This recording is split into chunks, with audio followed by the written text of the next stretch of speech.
John Cena's heel turn has been quite interesting. A lot of us was really excited when he initially turned heel on Cody Rhodes. And a lot of people had so many ideas and speculations of where they could go with this whole turn. Obviously, the involvement of The Rock kind of messed things up, but people still had hope. And as time went on and promos and segments were had, people started to kind of lose the hype for it. And it didn't make it any better that the main event of WrestleMania between John Cena and Cody Rhodes with Travis Scott as a guest appearance, it didn't turn out too well. That match did not live up to a lot of people's expectations, and honestly, it kind of fell flat. Was it cool to see John Cena get title number 17? For sure. With the added help of Travis Scott, the no-show of The Rock, who was really integral into this whole situation even happening, it kind of left fans, with a sour taste in their mouth. And then, people started looking forward to the Randy Orton feud. And honestly, it was okay. It wasn't that bad, but nothing that people were going to be like, oh, this was an instant classic. I can agree with some individuals out there that feel like they've had much better matches in the past, which they have. Then you start looking into the whole reason of why John Cena even turned heel and his reasonings behind it. And the main purpose of his heel turn is because the fans have treated him like trash over his illustrious career. Now, he may have some fair point to that, because John Cena in his earlier days as being, the next guy up, eventually the fans turned on him. Eventually the fans were tired of Super Cena, and they started to, rebel and boo him, even though he was booked to be the babyface.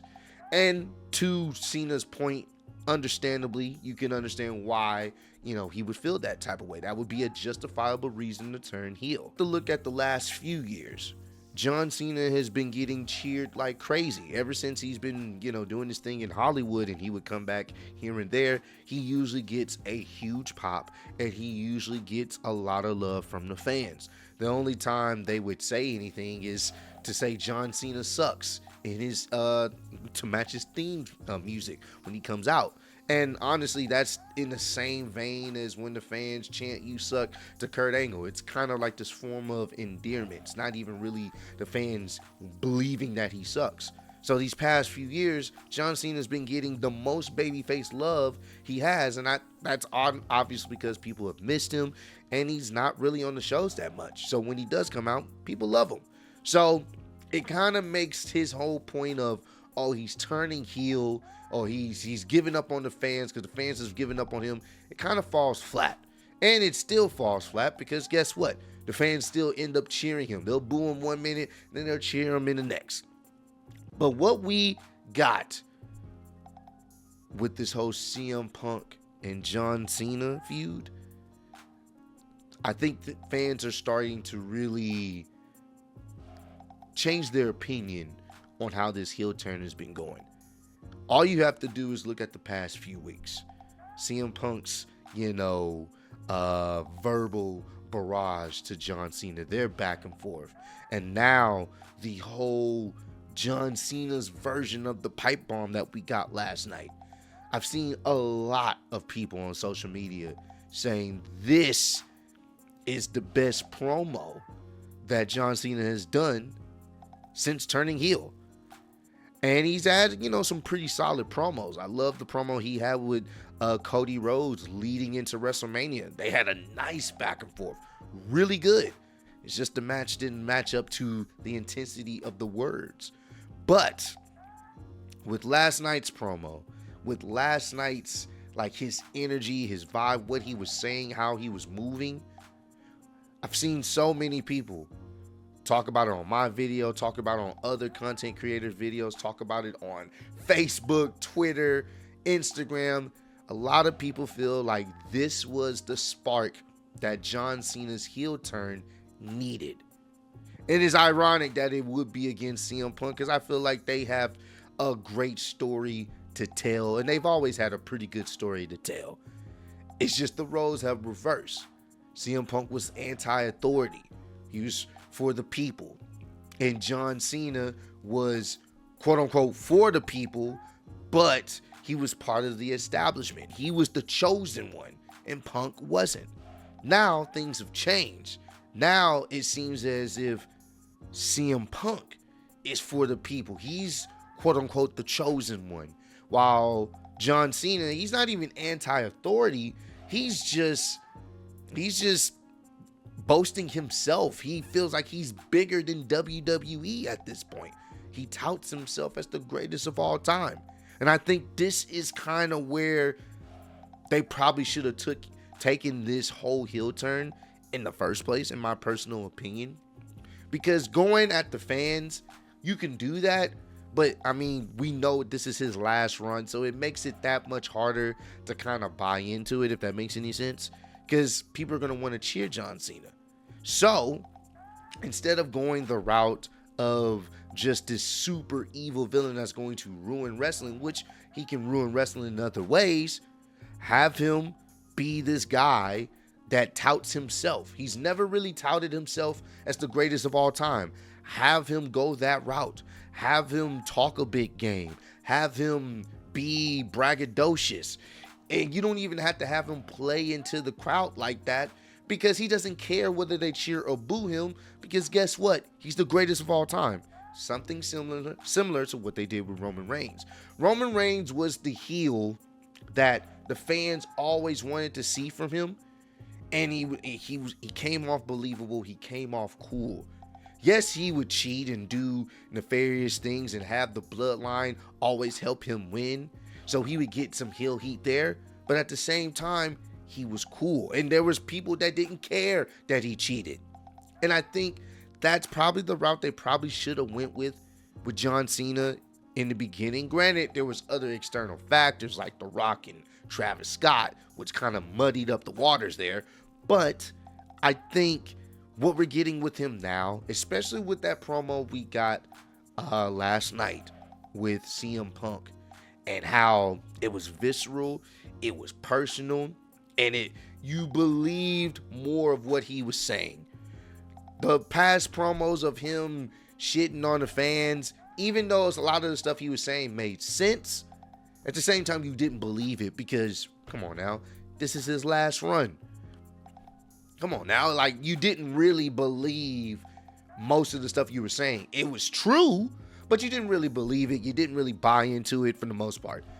What he was talking about last night, you bought into it. You believed it because of how he was expressing it, how he's touting himself, how he was, letting CM Punk have it. It seemed like this was built up and pent up aggression that he's been wanting to say to CM Punk for a very long time. And I can appreciate that. Like, he didn't care that the fans was cheering him, because there was one point in the promo where the crowd is giving him a standing ovation. And he's just like, look, listen, they can't help themselves. They know I'm the greatest of all time. Lean into that type of heel work. You can still have him cheat. You can still have him use the title. You can to win matches, all those things. But I think the route that they've been going with so far has been kind of leading the fans to like, this is not really working. We're still going to cheer John Cena because it's John Cena and it's his last year. But even with this, if you're going to do that, you can still have him be a heel and promise to ruin wrestling, but also have him talk his trash. Have him be super braggadocious. Have him really believe that he is the greatest of all time and no one comes close to him.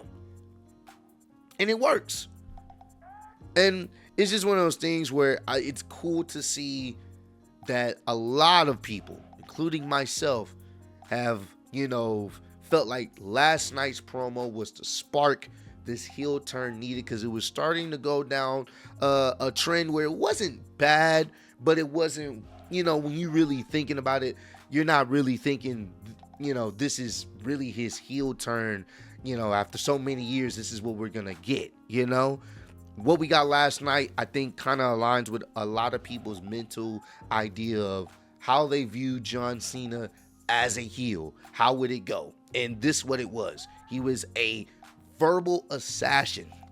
He eviscerated Punk, even though Punk was selling for like 8 minutes on that table. But he made a lot of great points. He wanted to prove the fact that, CM Punk claims he's the best in the world. Well, I'm the greatest of all time. You talk about how you're this voice of the voiceless, but you're a sellout, essentially.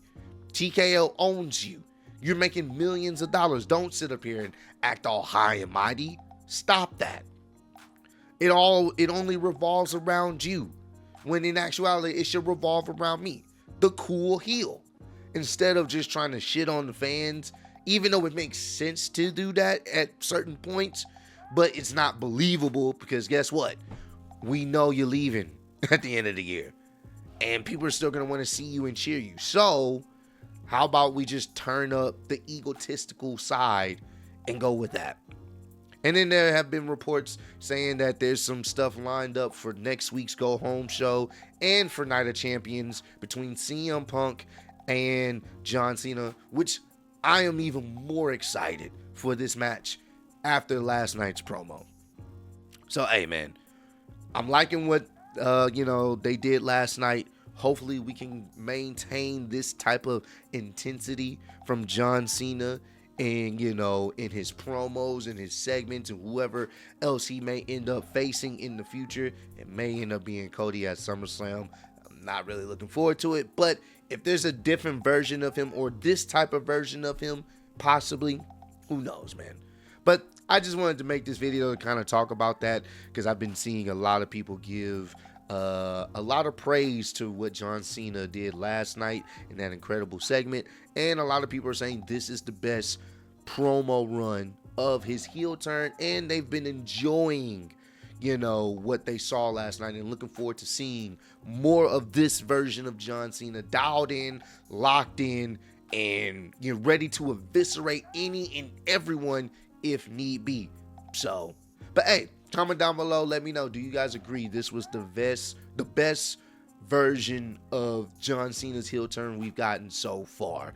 And do you guys think this is something that they can maintain and keep going forward until eventually he turns babyface, which we know it will happen?